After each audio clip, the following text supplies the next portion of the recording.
ملال اسکلم Ahmed Rao part 12 last part بھاب نمبر 9 تیرے بعد تو مجھ سے یوں جدا رہا، مجھ میں میرا کچھ باقی نہ رہا کہ داستان اب ختم ہونے والی ہے، لیکن کچھ ملال آج بھی باقی ہیں۔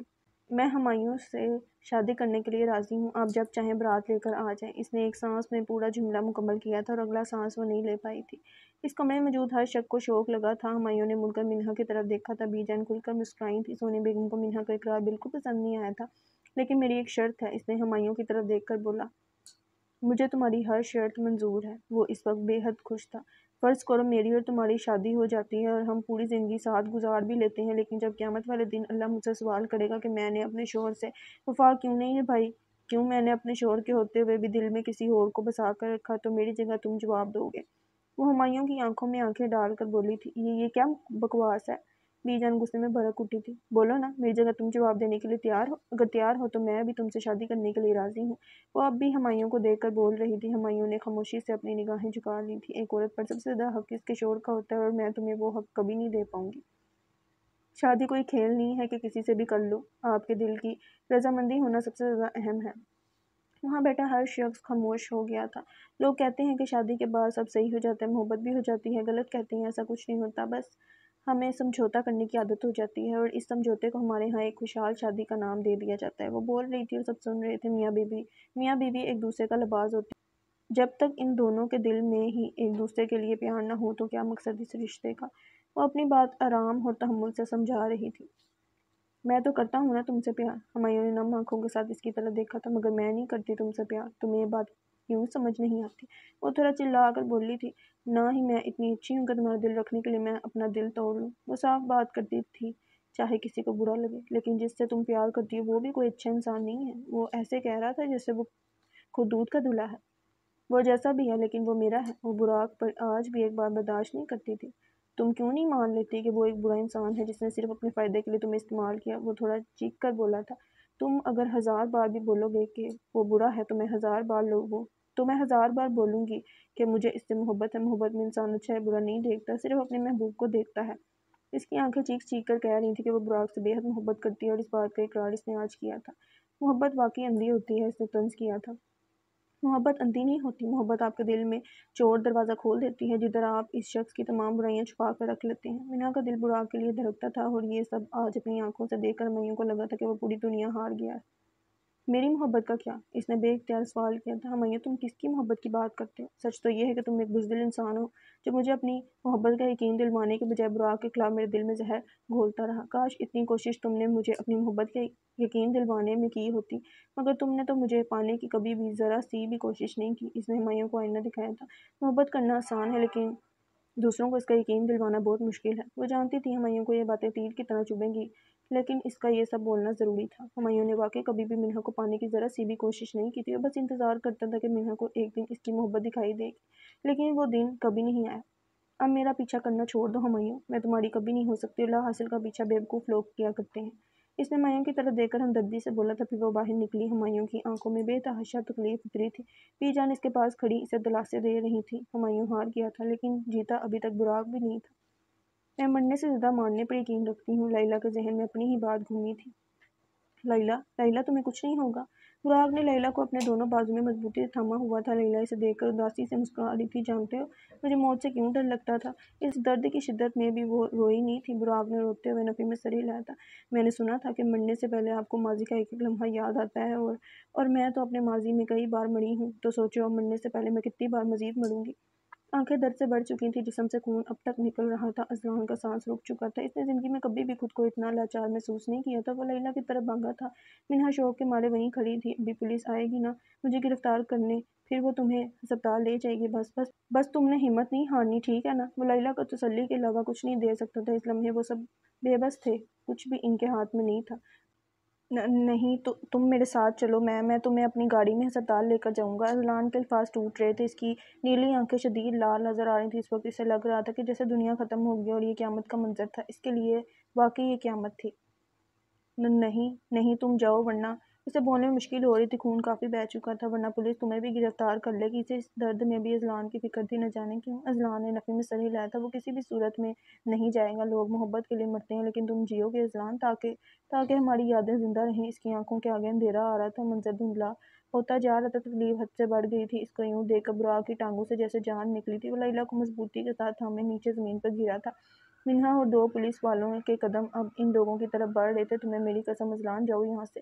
وہ چیخنے کی کوشش کر رہی تھی، لیکن اس سے بولا بھی نہیں جا رہا تھا۔ اس کی آنکھیں آہستہ آہستہ بند ہو رہی تھیں۔ اسے کوئی ہوش نہیں تھی کہ اس کے پاس کون ہے اور کون نہیں۔ لیلیٰ کو جو آخری منظر دکھائی دیا تھا، اس میں براق اس کے گال تھپتھپا رہا تھا۔ اذلان نے قدم آگے بڑھا کر لیلیٰ کے پاس جانا چاہا، لیکن براق کو لیلیٰ کے پاس دیکھ کر اسے لگا تھا کہ شاید اس کی یہاں ضرورت نہیں ہے۔ اس نے لیلیٰ کو آخری بار دیکھا، اس کے چہرے پر عجیب سی مسکراہٹ تھی۔ پھر وہ واپس مڑا۔ لیلیٰ اس کی زندگی سے جا چکی تھی، مگر کیا دل و دماغ سے وہ کبھی لیلیٰ کو نکال سکے گا؟ جواب نہ میں آیا تھا۔ آسمان پر یکدم بجلی کڑکی تھی، بادل زور زور سے گرج رہے تھے، ہوائیں تیز ہو گئی تھیں۔ لیلیٰ کے سامنے پورا ماضی فلم کی طرح چل رہا تھا۔ وہ ڈری سہمی دوسروں کی مار کھاتی ہوئی، وہ اسٹور روم میں اندھیرے سے ڈرتی ہوئی، وہ ناران کے پہاڑوں میں اکیلی بھٹکتی ہوئی، وہ جیل میں ظلم و ستم سہنے والی لیلیٰ۔ بے بسی کے سارے لمحے سے یاد آ رہے تھے۔ وہ ایک ایک پل کو یاد کر کے بار بار مر رہی تھی۔ پھر اسے براق کے ساتھ گزارا وقت یاد آیا۔ وہ پل کتنے حسین تھے، وہ کتنی خوش تھی۔ سب صحیح چل رہا تھا۔ اس کے پاس شیلا تھی، جو ہر مشکل وقت میں اس کے ساتھ کھڑی تھی۔ ماضی کے سارے منظر دھندلے ہوئے تھے۔ اسے سفید لباس میں ایک لڑکی اپنے سامنے چلتی ہوئی محسوس ہوئی۔ اس نے لیلیٰ کی طرف ہاتھ بڑھایا تھا، جیسے وہ اسے اپنے ساتھ لینے آئی ہو۔ وہ شیلا تھی، اس کی اکلوتی دوست۔ وہ اس کا ہاتھ تھامنا چاہتی تھی، لیکن پھر اسے کشمیر یاد آیا، وہ اذلان کے بچوں والی حرکتیں، وہ بات بات پر اس کا چڑ جانا۔ اس کے ساتھ گزارا گیا ایک ایک لمحہ لیلیٰ کی زندگی کے خوبصورت لمحوں میں سے ایک تھا۔ لیلیٰ نے یکدم اپنی آنکھیں کھولی تھیں۔ اس نے جینے کی تمنا کی تھی۔ اس نے اپنے ارد گرد دیکھا، وہ جیسے اپنی زندگی کی پہلے ہمدرد کو ڈھونڈ رہی تھی، لیکن اذلان وہاں نہیں تھا۔ وہ اسے چھوڑ کر جا چکا تھا۔ پھر اس نے براق کی طرف دیکھا، جسے اس وقت ہتکڑی لگائی جا رہی تھی۔ براق کی ٹانگ سے شدید خون نکل رہا تھا۔ اس کا دماغ بالکل شل ہو گیا تھا۔ اسے کچھ سمجھ نہیں آ رہا تھا کہ وہ کیا کر رہا ہے۔ ارد گرد کی آوازیں آنا بند ہو گئی تھیں۔ براق کو دیکھ کر اس کی آنکھیں پوری کی پوری کھل گئی تھیں۔ وہ ابھی مرنا نہیں چاہتی تھی۔ پھر اس کی نظر براق کے سامنے کھڑی منہا پر گئی۔ وہ گہرے شوق میں تھی، اس کی آنکھوں میں بے یقینی اتری ہوئی تھی۔ منہا کو دیکھ کر لیلیٰ کی تکلیف پھر سے تازہ ہو گئی تھی۔ اس نے اپنی آنکھیں خود بند کر لی تھیں۔ زوردار بارش اس کے چہرے پر برسی تھی۔ آسمان بھی اس کی موت پر رویا تھا۔ مجھے لگتا ہے کہ یہ لڑکی مر گئی ہے، پولیس والے نے تبصرہ کیا تھا۔ منہا نے دو قدم آگے بڑھ کر لیلیٰ کی نبض چیک کی۔ پولیس براق کو لیے کھڑی تھی۔ اس کی ٹانگ سے مسلسل خون نکل رہا تھا، لیکن اسے اس چیز کی پرواہ نہیں تھی۔ وہ بس منہا کی طرف دیکھ رہا تھا، جیسے وہ چاہتا ہو کہ منہا کہہ دو کہ یہ سب جھوٹ ہے، شی از نو مور۔ منہا نے اپنی آنکھیں بند کرتے ہوئے بولا، اور براق نے خاموشی سے اپنی گردن جھکا لی تھی۔ لیلیٰ سلطان کا جسم وہاں زمین پر اسی طرح بے جان پڑا تھا۔ منہا اس کے پاس بیٹھی ہوئی تھی۔ براق کو پولیس وین میں بٹھایا جا رہا تھا۔ اس کی زندگی میں آج جو ملال شامل ہوا تھا، وہ اسے پاگل کرنے کے لیے کافی تھا۔ اگلی صبح کا سورج نکل چکا تھا، لیکن مانسیرا میں سورج بادلوں کے پیچھے چھپا ہوا تھا۔ وہ چھوٹے چھوٹے قدم اٹھاتا اپنے گھر کی طرف بڑھ رہا تھا۔ باہر سے یہ گھر کافی بڑا معلوم ہوتا تھا۔ اس نے اپنے گیٹ پر کھڑے ہو کر گھنٹی بجائی۔ آ رہی ہوں، پتہ نہیں اس وقت کون آ گیا۔ اندر سے ایک عورت سر پر بڑی سی چادر لیے گیٹ کی طرف بڑھ رہی تھی۔ عورت نے دروازہ کھولا۔ سامنے کھڑے شخص کو دیکھ کر حیرت سے اس کی آنکھیں کھلی کی کھلی رہ گئی تھیں۔ اذلان، میرے بیٹے! انم فوراً اذلان کی طرف بڑھی تھی۔ وہ خاموش سا کھڑا تھا۔ اس کا بیٹا آج اتنے عرصے بعد گھر واپس آیا تھا۔ انم نے جلدی سے اپنے بیٹے کو گلے لگایا۔ اسے اپنی ماں کا وجود محسوس ہوا تھا۔ وہ ہوش میں آیا، پھر اس نے اپنی ماں کو زور سے گلے لگایا، جیسے وہ ڈرا ہوا تھا۔ آنسو اس کی آنکھ سے گرنے لگے تھے۔ وہ پھوٹ کر رویا تھا۔ کیا ہوا میرے بیٹے؟ انم کا دل بیٹھا جا رہا تھا۔ اذلان کے پاس کوئی جواب نہیں تھا۔ وہ اپنی ماں سے لپٹ کر بس رونا چاہتا تھا۔ اس بار جو اسے غم ملا تھا، وہ بہت بڑا تھا۔ کسی نے کچھ کہا ہے میرے بیٹے کو؟ انم کو فکر ہو رہی تھی۔ اس کی آنکھوں سے آنسوؤں کے ذریعے لیلیٰ کا غم نکل رہا تھا۔ پل بھر میں اس نے سب کھو دیا تھا۔ کل تک وہ کتنا خوش تھا، اور آج وہ پھوٹ پھوٹ کر رو رہا تھا۔ کچھ تو بتاؤ میری جان، میرا دل بیٹھا جا رہا ہے۔ اذلان کو یوں روتا دیکھ ان کے سینے میں تکلیف اتری تھی۔ اس نے بولنے کے لیے لب کھولے تھے، لیکن وہ کچھ نہیں بول پایا۔ اذلان ہچکیوں کے ساتھ رو رہا تھا۔ اس کا سانس اگلے سانس کے ساتھ نہیں مل رہا تھا۔ اندر چلو تم۔ انہوں نے خود کو اذلان سے جدا کیا اور پھر اس کا ہاتھ پکڑ کر اسے اندر لے کر جانے لگے۔ اذلان اپنی ماں کے پیچھے اجنبیوں کی طرح چل رہا تھا، جیسے اس گھر میں وہ اپنی ماں کے علاوہ کسی کو نہیں جانتا تھا۔ براق جیل کی سلاخوں کے پیچھے آنکھیں بند کیے بیٹھا تھا۔ اس کی ٹانگ پر پٹی بندھی ہوئی تھی۔ اور کتنوں کی جان لوگے تم؟ لیلیٰ سلطان سفید لباس میں کھڑی سے پوچھ رہی تھی۔ اس کے پیچھے مراد اور اس کی ماں بھی موجود تھی۔ تینوں کی نظروں میں خزان و شکوے تھے۔ براق ان کی نظروں سے بچ کر کونے میں بیٹھا ہوا تھا۔ تمہاری وجہ سے مجھے گولی لگی، تم نے لیلیٰ سلطان کی جان لی ہے۔ وہ ایک ایک لفظ چبا چبا کر بول رہی تھی۔ تم نے ہمیں مارا ہے براق، تم ہو ہماری موت کے ذمہ دار۔ صوفیہ 2 قدم آگے آئی تھی۔ براق نے اپنے کانوں پر ہاتھ رکھ لیے تھے۔ وہ یہ باتیں سن کر تھک گیا تھا۔ وہ تینوں سفید لباس میں براق کے ارد گرد چکر کاٹ رہے تھے۔ تم نے ہمیں مارا ہے۔ ان تینوں کے لبوں پر بس یہی ایک بات تھی۔ براق نے اپنی پوری طاقت لگا کر کان بند کرنے کی کوشش کی تھی، لیکن مدھم مدھم آواز اب بھی آ رہی تھی۔ اسے لگ رہا تھا جیسے سیسا پگھلا کر اس کے کانوں میں ڈالا جا رہا ہو۔ تم نے ہمیں مارا۔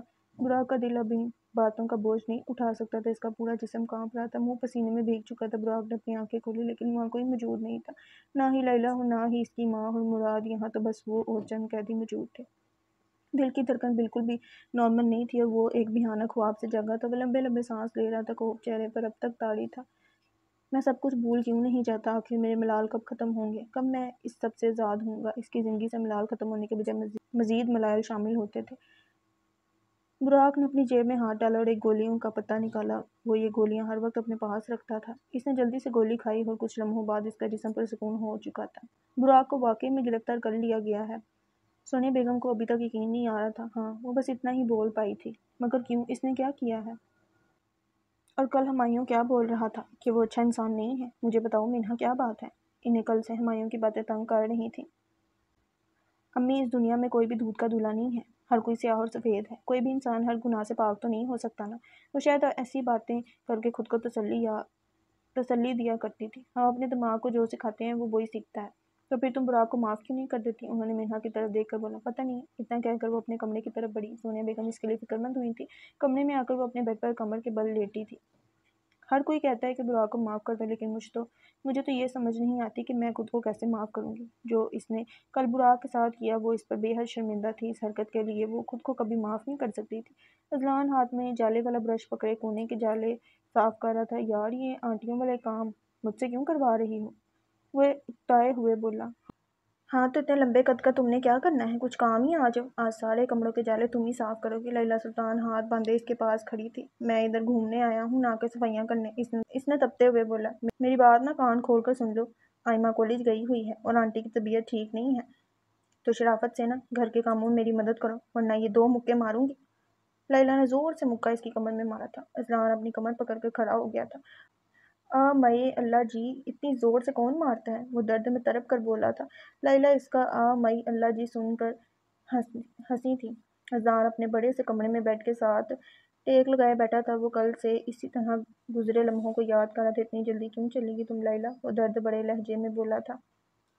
ایک دن آئے گا جب میری تم سے جان چھوٹ جائے گی۔ وہ اپنی کی گئی اس بات پر آج افسوس کر رہا تھا۔ کوئی بھی وقت قبولیت کا ہو سکتا ہے۔ اذلان کی یہ فریاد قبول کر لی گئی تھی۔ تم مجھے بیچ راستے میں چھوڑ کر چلی گئی۔ تمہارے بعد مجھے اپنی زندگی اتنی ویران کیوں لگ رہی ہے؟ آنکھیں آنسوؤں سے بھر رہی تھیں۔ میں تو تمہارے پاس ہوں۔ سامنے صوفے پر لیلی سلطان بیٹھی تھی۔ اس کی آنکھیں کھلی کی کھلی رہ گئی تھیں۔ لیلی سلطان ادھر نہیں، ایسا نہیں ہو سکتا۔ تم کیسے؟ اسے سمجھ نہیں آ رہی تھی کہ وہ کیا بولے۔ لیلی اس کے سامنے کیسے آ گئی؟ اذلان اپنی جگہ سے اٹھا اور صوفے کی طرف بڑھا۔ لیلی اسے دیکھ کر مسکرا رہی تھی۔ دل بری طرح دھڑک رہا تھا، سانس اٹک چکا تھا۔ میں سمجھا تم مجھے چھوڑ کر چلی گئی ہو، لیلی کی طرف دیکھ کر بول رہا تھا۔ لیلی بس اسے دیکھ کر مسکرا رہی تھی۔ اس نے لیلی کو ہاتھ لگانے کی کوشش کی اور وہ غائب ہو گئی تھی۔ وہ بس اس کا وہم تھا۔ I hate you Laila, I hate you. اس کی مسکراہٹ غائب ہو گئی تھی۔ آنکھیں جو تھوڑی دیر پہلے چمکی تھیں، ان میں پھر سے تکلیف اتری تھی۔ I love you Laila, I love you. اس کے اندر سے کوئی چیخا تھا۔ وہ لیلی سے نفرت کر ہی نہیں سکتا تھا۔ اس نے کبھی نفرت کرنا سیکھا ہی نہیں تھا۔ پھر وہ وہاں بیٹھ کر پوری رات روتا رہا، لیکن اس کے رونے سے لیلی واپس تو نہیں آ سکتی تھی۔ براق سلاخوں کے پیچھے کونے میں اکیلا بیٹھا تھا۔ ارے یہی تو ہے اپنی ماں کا قاتل۔ اس نے اپنے کانوں پر ہاتھ رکھا تھا۔ پہلے پیدا ہوتے ہی ماں باپ کو جدا کر دیا، اب بدقسمت اپنی ماں کو بھی کھا گیا۔ وہ مزید زور سے اپنے کان بند کرنے کی کوشش کر رہا تھا تاکہ یہ باتیں اسے سنائی نہ دیں۔ شاید تمہارے وجود کے ساتھ ساتھ تمہاری محبت بھی جھوٹی تھی۔ اسے لگا تھا کہ اس کا سر پھٹ جائے گا۔ دماغ کی ایک ایک رگ میں تکلیف اتری تھی۔ اس کی آنکھوں کے سامنے لیلی سلطان کا آخری چہرہ آیا تھا۔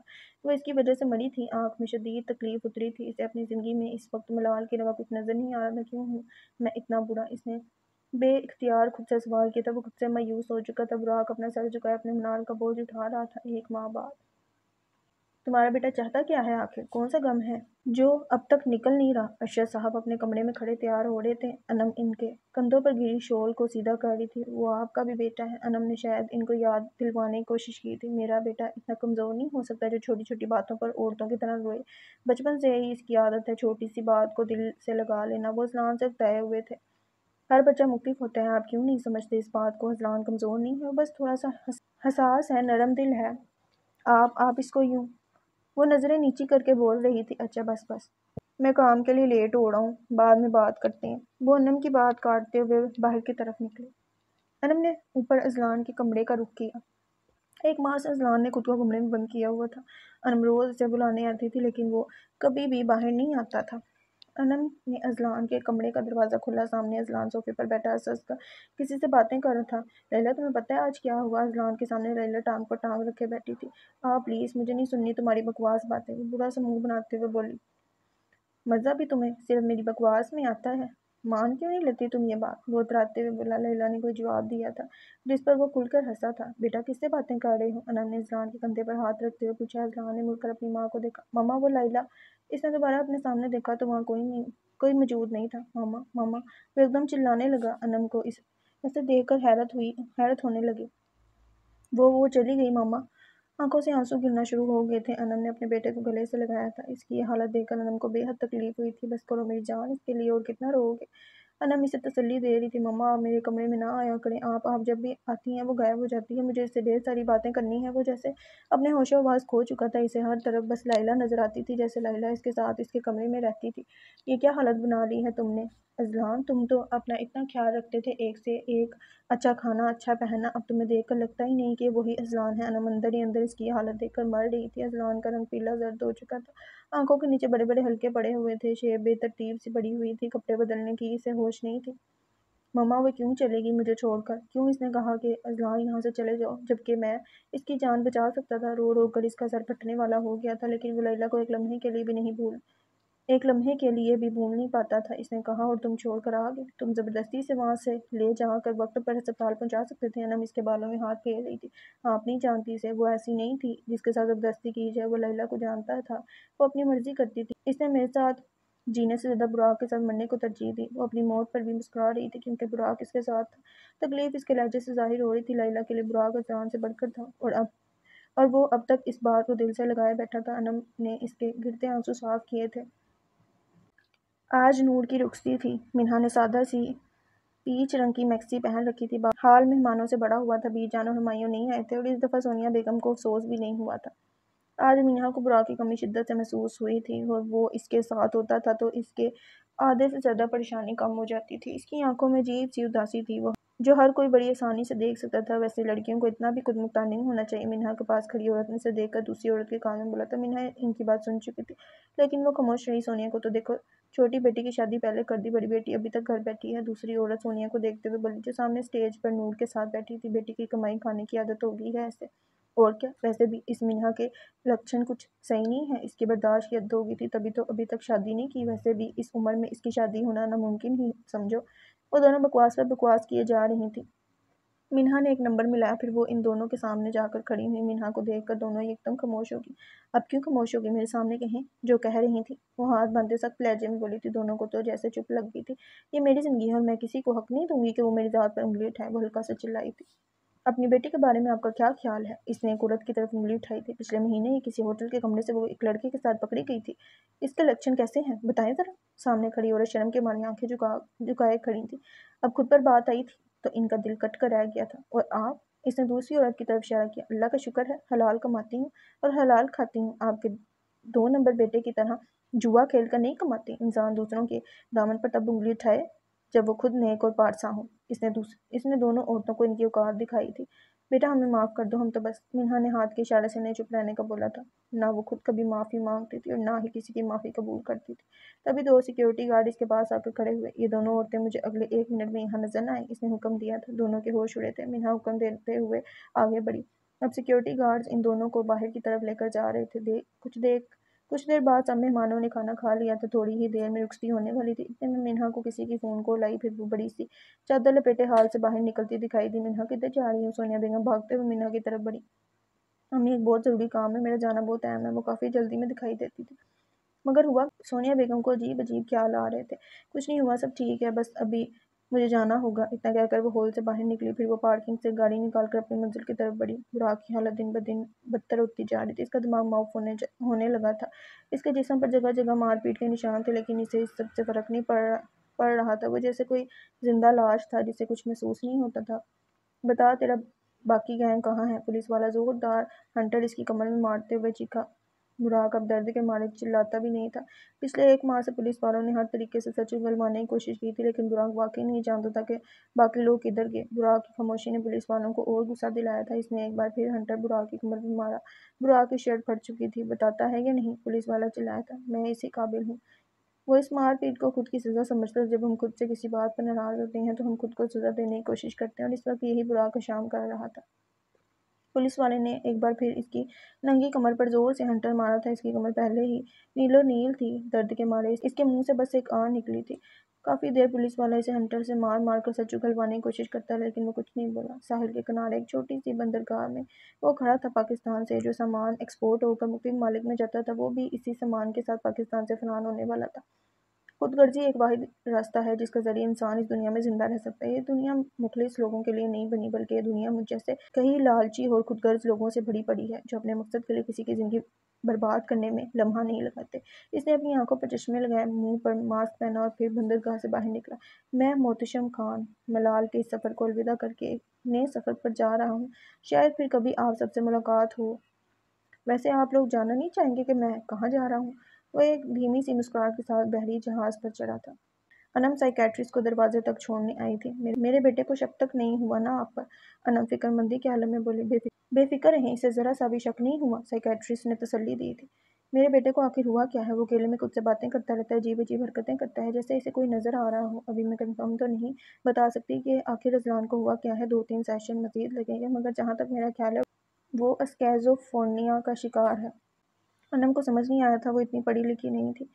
سامنے کھڑی ڈاکٹر نے یہ بات محسوس کی تھی، مطلب کہ جو چیزیں اذلان کو حقیقت میں نہیں ملتی، وہ ان چیزوں کو تصور کرنا شروع کر دیتا ہے۔ وہ ڈیلوشنل ہو کر سوچتا ہے۔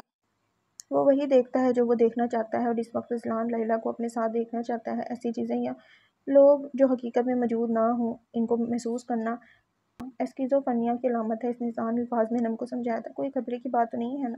انم کی آنکھیں اذلان کے لیے فکرمند تھیں۔ ابھی تک تو نہیں، باقی اللہ خیر کرے، ڈاکٹر نے تسلی دینے کی کوشش کی تھی۔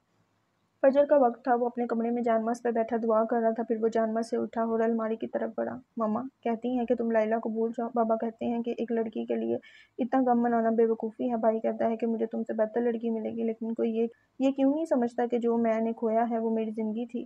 تم سے بہتر میرے لیے کوئی ہو ہی نہیں سکتا۔ میں زندگی کھل کر جینے والا اذلان آج بس زندگی گزار رہا ہوں۔ الماری سے اس نے قرآن پاک نکالا، پھر وہ اپنے بیڈ پر بیٹھا قرآن پاک کھول کر اس نے سورۃ الیاسین کی تلاوت شروع کی۔ اذلان سانس لینا بھول سکتا تھا، لیکن لیلیٰ کے لیے روز سورۃ یاسین کی تلاوت کر کے اسے بخشنا نہیں۔ محبت صرف یہ نہیں ہوتی کہ جب تک وہ انسان آپ کے ساتھ ہو آپ اس کا خیال رکھیں، اس کے ساتھ وفا نبھائیں۔ اصل محبت تو یہ ہے کہ وہ انسان آپ کے ساتھ نہ بھی ہو، آپ تب بھی اس کے ساتھ مخلص رہیں، کیونکہ محبت پا لینے یا مل جانے کا نام نہیں، محبت تو اس شخص کے لیے اپنا دل مار دینے کا نام ہے۔ نماز اور تلاوت کے بعد وہ باہر جاگنگ کے لیے نکلا تھا۔ اس نے سیاہ رنگ کا ٹریک سوٹ پہنا ہوا تھا۔ جس طرح وقت گزر رہا تھا وہ لیلیٰ کے غم کے ساتھ جینا سیکھ رہا تھا۔ ہاں، کسی کے چلے جانے سے ہم مر نہیں جاتے، اور نہ ہی کسی کے بغیر زندگی ختم ہو جاتی ہے، بس مرجھا جاتی ہے۔ ہم پہلے کی طرح ہنسنا بھول جاتے ہیں، زندگی کھل کر جینا چھوڑ دیتے ہیں۔ ہم انسان جاتے جاتے ہماری زندگی کا خوبصورت حصہ اپنے ساتھ لے جاتے ہیں۔ ہماری زندگی ایک روبوٹ کی طرح بن جاتی ہے جہاں کسی بھی قسم کے جذبات محسوس نہیں ہوتے، نہ ہی ہمیں کسی غم پر رونا آتا ہے اور نہ ہی کسی خوشی پر مسکرانا۔ اذلان سامنے کھڑی لڑکی کو دیکھ کر مسکرایا تھا۔ آج تم لیٹ ہوگی۔ اب وہ دونوں ساتھ ساتھ جاگنگ کر رہے تھے۔ میں لیٹ نہیں ہوتی، تم جلدی آئے ہو۔ وہ اپنی غلطی کبھی نہیں مانتی تھی۔ ہاں لیلیٰ سلطان کیسے غلط ہو سکتی ہے؟ اس نے طنز کیا تھا۔ لیلیٰ سلطان کبھی غلط نہیں ہوتی، اس نے اتراتے ہوئے بولا تھا، اور اذلان بس مسکرا دیا تھا۔ لیلیٰ حقیقی زندگی میں اس کے ساتھ نہیں تھی، لیکن اس کے دل و دماغ میں وہ آج بھی بسی ہوئی تھی۔ اسی لیے اذلان حقیقی زندگی سے دور اپنی خیالی دنیا میں رہنا پسند کرتا تھا، جہاں صرف وہ اور لیلیٰ سلطان موجود تھے۔ کپڑے جگہ جگہ سے پھٹے ہوئے تھے، بال کافی الجھے ہوئے تھے جو کہ اب کندھے تک آتے تھے، منہ پر ڈھیروں مٹی جمی تھی اور آنکھیں کافی اندر کو جا چکی تھی۔ جسمانی طور پر وہ کافی کمزور لگتا تھا۔ اے لڑکے اٹھ! حوالات کی دوسری طرف سے پولیس والا اس پر برسا تھا۔ اس نے ارد گرد دیکھا، پھر اپنی طرف انگلی کی۔ ہاں تجھے ہی کہہ رہا ہوں، پولیس والا بیزاری سے بولا تھا۔ اتنا سنتے ہی اس نے اٹھنا چاہا، لیکن اس کے جسم میں اتنی طاقت بھی نہیں تھی کہ وہ خود سے اٹھ سکے۔ سر، مجھے لگتا ہے کسی ڈاکٹر کو بلا لینا چاہیے، اس کی حالت دیکھ کر ترس آ رہا ہے۔ ساتھ کھڑا پولیس والا ہلکا سا بولا تھا۔ اتنا ہی ترس آ رہا ہے تو اسے بولو کہ ہمیں سچ بتا دے کہ آخر اس کے گینگ کا لیڈر کہاں گیا۔ روز بری طرح مار کھانے کے باوجود بھی اس کی زبان نہیں کھلتی۔ وہ غصے میں براق کی طرف دیکھتے ہوئے بولا، سر کیا پتہ اسے واقعی اس بات کا علم نہ ہو۔ اس بار کوئی جواب نہیں آیا تھا۔ ایک قیدی براق کو اٹھانے کے لیے آگے بڑھا، لیکن وہ اتنا کمزور نہیں تھا کہ کسی کا سہارا لے۔ اس نے ہاتھ کے اشارے سے اسے منع کیا۔ پھر وہ دیوار کو ہاتھ لگا کر کھڑا ہوا۔ تھوڑی دیر بعد براق کے کمرے میں موجود تھا۔ اس کے سامنے پولیس آفیسر بیٹھا ہوا تھا، درمیان میں ایک ٹیبل تھا، اس کے اوپر ایک لائٹ جل رہی تھی۔ تمہاری فیملی میں کون ہے؟ پولیس والے نے براق سے سوال کیا۔ پیدا ہوتے ہی ماں باپ کو جدا کر دیا، بدقسمت اپنی ماں کو بھی کھا گیا، اس نے نفی میں سر ہلایا۔ کوئی دوسرے سوال کا جواب اس سے بھی زیادہ مشکل تھا۔ اس کی آنکھوں کے سامنے مراد کی لاش گھوم رہی تھی۔ مراد کس طرح بیڈ پر بے جان لیٹا تھا اور وہ اسے بچا بھی نہیں پایا تھا۔ ایک بار پھر نفی میں سر ہلایا تھا اور وہ اس پر پل پل مار رہا تھا۔ کوئی ہمدرد؟ پولیس والے کو تجسس ہوا تھا۔ اس کے سامنے ایک ماہ پہلے کا منظر گردش کرنے لگا تھا، کس طرح لیلی نے اس کے لیے اپنی جان گنوائی تھی۔ لیلی اس کی وجہ سے جان سے ہاتھ دھو بیٹھی تھی، وہ یہ بات اپنے ذہن سے نہیں نکال پایا تھا۔ نفی میں سر ہلاتے ہوئے اس کی آنکھیں نم ہوئی تھیں۔ کوئی پیار، کوئی محبوب تو ہوگا ہی، اور یہ سوال سنتے ہی براق خیالی دنیا میں غائب ہوا تھا۔ ایک ماہ پہلے لیلی وہاں زمین پر پڑی اپنی آخری سانسیں لے رہی تھی۔ میں نے کہا یہ گن نیچے کرو، ایک پولیس والا چیخا تھا۔ براق ان کی طرف گن تانے کھڑا تھا۔ اپنے ہاتھ اوپر کرو ورنہ ایک لمحہ نہیں لگاؤں گا شوٹ کرنے میں۔ براق کے سامنے 2 پولیس والے اور منہا کھڑی تھی۔ ابھی بھی وقت ہے، سرنڈر کر دو، پولیس والے اپنے ہاتھ اوپر کرتے ہوئے بولے۔ کوئی میرے قریب نہیں آئے گا۔ وہ لیلی کی طرف قدم بڑھا رہا تھا، اس نے گن اب بھی پولیس کی طرف تانی ہوئی تھی۔ وہاں کیا ہو رہا ہے؟ ہاتھ میں پکڑے وائرلیس فون سے آواز آئی تھی۔ انہیں بولو سب کلیئر ہے۔ براق کے بڑھتے قدم رکے تھے۔ اگر باقی پولیس بھی ادھر آ گئی تو سب ختم، پھر وہ لیلی کو کبھی نہیں بچا پائے گا۔ براق کے پاس وقت کم تھا، لیلی کو جلد از جلد ہسپتال پہنچانا تھا۔ سر وہ اس نے ہاتھ میں پکڑے وائرلیس فون کو اپنے منہ کے ساتھ لگاتے ہوئے بولنا شروع کیا۔ دوسری طرف پولیس اس کی جواب کا انتظار کر رہی تھی۔ سر وہ اسے کافی گھبراہٹ ہو رہی تھی۔ براق اس کے سامنے گن لیے کھڑا تھا، اگر اس نے ذرا سی بھی چالاکی کی تو وہ نہیں بچے گا۔ تبھی گولی چلنے کی آواز آئی تھی اور سامنے کھڑا پولیس والا زمین پر ڈھیر ہوا تھا۔ براق نے مڑ کر دیکھا، گولی احمد نے چلائی تھی۔ تم لیلی کو لے کر جاؤ، میں ادھر دیکھ لوں گا سب، وہ براق کے پاس پہنچ کر بولا۔ براق نے جلدی سے لیلی کو اٹھایا، اس کی سانس چل رہی تھی۔ براق کو کچھ سوچتا ہوا منہا وہاں کھڑی یہ سب دیکھ رہی تھی۔ گولی کی آواز سن کر پولیس ان کی طرف بڑھی تھی، دور سے ہوائی فائرنگ کی آوازیں آنے لگی تھیں۔ براق تیز تیز قدم اٹھاتا وہاں سے بھاگنے لگا۔ اس پتھریلے راستے پر سیدھا چلنا بھی مشکل تھا۔ تھوڑی دیر بعد جب منہا نے اپنے سامنے دیکھا تو احمد اور دوسرا پولیس والا بھی زمین پر ڈھیر ہو چکے تھے۔ ہوائی فائرنگ میں ان دونوں کی جان چلی گئی تھی۔ براق کے قدم مزید تیز ہوئے تھے، منہا اسے بھاگتا ہوا دیکھ رہی تھی۔ براق کی نظر منہا سے ملی، وہ پتھر سے لڑکھڑا کر نیچے گرا تھا، ساتھ میں لیلی بھی اس کے بازو سے چھوٹ کر نیچے گری تھی۔ اس نے پھرتی کے ساتھ لیلی کو اٹھانا چاہا۔ انسپکٹر منہا، آر یو لسننگ؟ منہا کے وائرلیس فون سے آواز آئی تھی۔ یس سر، وہ براق کی طرف دیکھ کر بولی تھی۔ وہاں کیا ہو رہا ہے؟ سوال کیا گیا تھا۔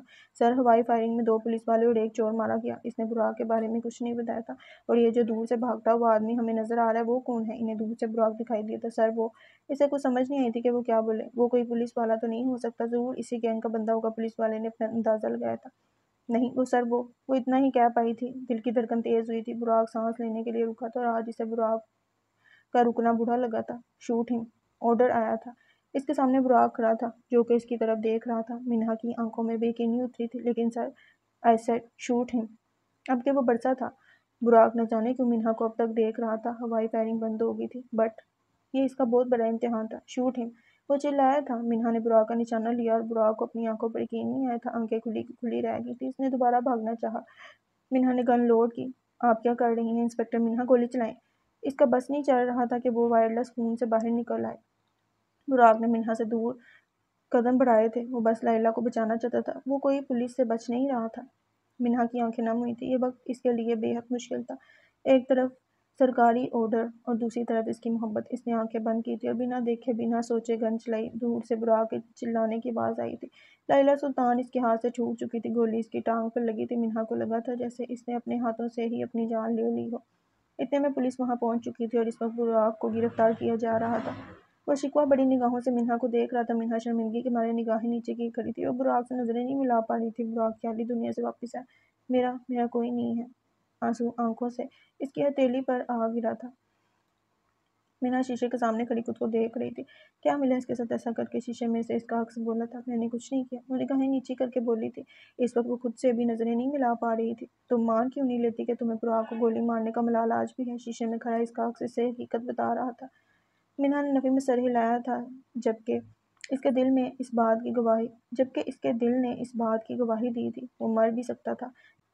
گولی اگر اس کے سینے پر لگ جاتی تو تم کیا کرتی؟ ایک ایک لفظ چبا چبا کر بولا گیا تھا۔ نہیں میں ایسا کر ہی نہیں سکتی۔ میں کیسے مار سکتی ہوں براق کو؟ میں تو اس سے محبت کرتی ہوں۔ اس نے سچ بولنے کی کوشش کی تھی، آنکھیں آنسوؤں سے بھر چکی تھیں۔ تم کہتی ہو براق نے تمہیں دھوکہ دیا، لیکن تم یہ کیوں نہیں کہتی کہ اس نے تم سے بے انتہا محبت بھی کی ہے؟ کیا اس کا ایک جھوٹ اس کی ساری محبت پر بھاری تھا؟ کیا تم اسے معاف نہیں کر سکتی تھی؟ کیا تم خود بہت سچی اور کھڑی ہو؟ کیا تم نے کبھی کوئی گناہ نہیں کیا؟ ایک ایک سوال منہا کے دل کو کاٹ کھانے کے لیے کافی تھا۔ اس کی آنکھیں بتا رہی تھی کہ اس وقت اسے اپنی کی گئی ہر بات اور حرکت کا ملال ہو رہا تھا۔ یاد کرو وہ وقت جب اسے تمہارے گناہوں کا پتہ چلا تھا۔ تمہارا گناہ جاننے کے باوجود اس نے ساری والے مسئلے میں تمہاری مدد کی تھی۔ کیا اس نے تحمل سے تمہاری پوری بات نہیں سنی تھی؟ اور بدلے میں تم نے کیا کیا؟ اسے ایک موقع تک نہیں دیا اپنی صفائی پیش کرنے کا۔ آج واقعی اسے آئینہ دکھایا گیا تھا۔ منہا کا دل چاہا تھا کہ زمین پھٹ جائے اور وہ اس میں کہیں دفن ہو جائے۔ وہ اتنی خود غرض کیسے ہو سکتی ہے؟ اس نے براق کی بات سنے بنا اپنا فیصلہ سنا دیا تھا۔ کیا یہ تھی اس کی محبت؟ سب گزر چکا تھا مگر ملال باقی رہ گیا تھا۔ وقت گزر رہا تھا، سردیاں جا چکی تھیں، بہار کا موسم تھا، باغوں میں ہر طرف رنگ برنگے پھول کھل اٹھے تھے، لیکن ملال کے اس سفر میں جو لوگ بچے تھے ان کی زندگی میں آج بھی سردیوں کی رات کی طرح اداسی چھائی ہوئی تھی۔ اذلان لیلیٰ کے بغیر رہنے کی عادت ڈال رہا تھا، دماغی طور پر وہ کسی اور ہی دنیا میں موجود تھا، اس لیے زیادہ تر وہ خاموش رہتا تھا۔ براق کی پوری زندگی ایک ملال بن کر رہ گئی تھی، روز اس کا ماضی اسے خوابوں میں آ کر تنگ کرتا تھا، اس کی حالت دن بدن مزید خراب ہو رہی تھی، جو گولیاں وہ لیتا تھا وہ بھی ختم ہو چکی تھی۔ آدھا تھانہ اس کی حالت دیکھ کر اسے پاگل کہتا تھا۔ منہا کو اپنے کیے کا پچھتاوا تھا، لیکن وہ آج بھی براق کو معاف کرنے کا فیصلہ نہیں کر پائی تھی۔ منہا تیز بھورے رنگ کا پینٹ کوٹ پہنے، بالوں کی اونچی سی پونی بنائے اپنے کمرے سے نکلی تھی۔ آج وہ پھر سے انسپکٹر منہا بن گئی تھی، اس کی سسپینشن ختم کر دی گئی تھی۔ چلو اچھا ہے، اب تم بھی کچھ مصروف ہو جاؤ گی، سونیا بیگم ڈائننگ پر 2 چائے کے کپ رکھتے ہوئے بولی۔ ہاں۔ وہ گہری سوچ میں گم تھی۔ وہ سونیا بیگم تھوڑا ڈری ہوئی محسوس ہوتی تھی۔ کیا بات ہے امی، کچھ ہوا ہے؟ اس نے حیرت سے سوال کیا۔ میں نے سنا ہے آج براق کو رہا کر دیا جائے گا، سونیا بیگم ہلکا سا بولی تھی۔ چائے منہا کے حلق میں پھنسی تھی۔ آپ اس کی اتنی خبر کیوں رکھتی ہیں؟ منہا کا لہجہ سرد ہوا تھا۔ کیوں نہ رکھوں خبر؟ میں نے اسے اپنا بیٹا بنایا تھا، اور اولاد چاہے کتنے بھی گناہ کر لے، ماں باپ ان کو معاف کر دیتے ہیں، سونیا بیگم اس کی طرف دیکھ کر بولی تھی۔ منہا بنا کوئی جواب دیے وہاں سے اٹھی تھی۔ وہ تھانے کے دروازے سے باہر نکلا، سامنے سے سورج اس کی آنکھوں میں پڑا تھا۔ آج اتنے عرصے بعد وہ تازہ ہوا میں سانس لے رہا تھا، اسے کچھ بہتر محسوس ہوا تھا۔ کہا تھا نا پھر کبھی ملاقات ہوگی، اس کے ساتھ چلنے والے آدمی نے ہلکا سا بولا تھا۔ براق نے ایک نظر جلال کی طرف دیکھا۔ اب یہ مت سوچنا کہ میں تم سے فیس لوں گا، تمہارے باپ کے مجھ پر بڑے احسان ہیں، سمجھو میں بدلہ اتارنے کی کوشش کر رہا ہوں۔ ویسے بھی پولیس کے پاس تمہارے خلاف کوئی ثبوت موجود نہیں تھا، اور تمہاری میڈیکل رپورٹس نے میری سب سے زیادہ مدد کی، اس نے براق کے کندھے پر ہاتھ رکھتے ہوئے بولا تھا۔ ایک مشورہ دوں؟ اس نے سوال کیا تھا۔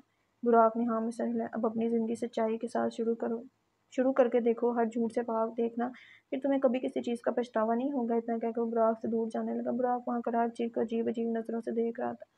جلال نے دور سے مڑ کر اسے اپنی جیب میں دیکھنے کا اشارہ کیا تھا۔ براق نے اپنی جیب میں ہاتھ ڈالا، اسے کچھ کاغذ محسوس ہوئے تھے، اندر چند ہزار موجود تھے۔ براق کو کسی کا احسان لینے کی عادت نہیں تھی، لیکن اس وقت وہ مجبور تھا، اس نے پیسے جیب میں ڈالے۔ ہسپتال کی چھت سے ایک لاش ملی تھی، جس کے بارے میں پولیس اس وقت تشویش کر رہی تھی۔ منہا ابھی یہاں پہنچی تھی اور آتے ساتھ اس نے رپورٹ طلب کی تھی۔ مجھے پچھلے 1 ماہ کا ریکارڈ چاہیے، مقتول سے کون کون ملنے آتا تھا اور کس وقت آتا تھا۔ اس نے نرس کو آرڈر دیا تھا۔ نرس ہاں میں سر ہلاتے ہوئے وہاں سے نکلی۔ کیسا لگ رہا ہے میم؟ اتنے عرصے بعد واپس آ کر پولیس والے نے آرام و تحمل سے سوال کیا تھا۔ بہت بہتر، سنجیدگی کے ساتھ جواب دیا گیا تھا۔ ایک بات پوچھوں میم؟ اس نے اجازت طلب کی تو منہا نے ہاں میں سر ہلایا۔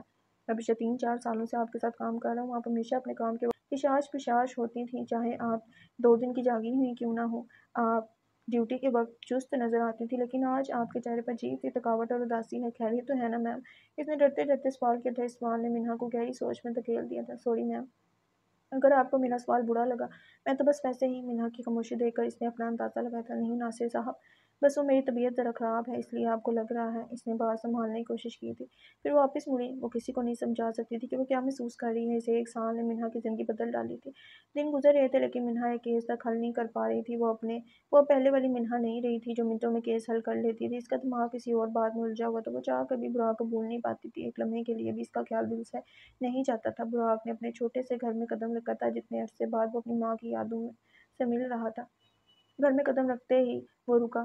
آپ مجھے نہیں پکڑ سکتی؟ چھوٹا سا براق اسے اپنے سامنے بھاگتا ہوا دکھائی دیا۔ میں تمہیں پکڑ لوں گی؟ صوفیہ اس کے پیچھے بھاگ رہی تھی۔ کچھ لمحوں بعد صوفیہ نے براق کو پیچھے سے پکڑا تھا، دونوں کھل کر ہنسنے لگے۔ حال میں کھڑا براق بھی اداسی سے مسکرا دیا، پھر اس نے ایک قدم آگے بڑھایا۔ یہ دیکھیں، آپ کا بیٹا فرسٹ آیا ہے۔ براق نے اسکول کا یونیفارم پہن رکھا تھا، ہاتھ میں بڑی سی ٹرافی تھی۔ صوفیہ کی آنکھیں چمک اٹھی تھیں۔ مجھے تو پہلے ہی پتا تھا میرا بیٹا فرسٹ آئے گا، اس نے براق کو گلے لگاتے ہوئے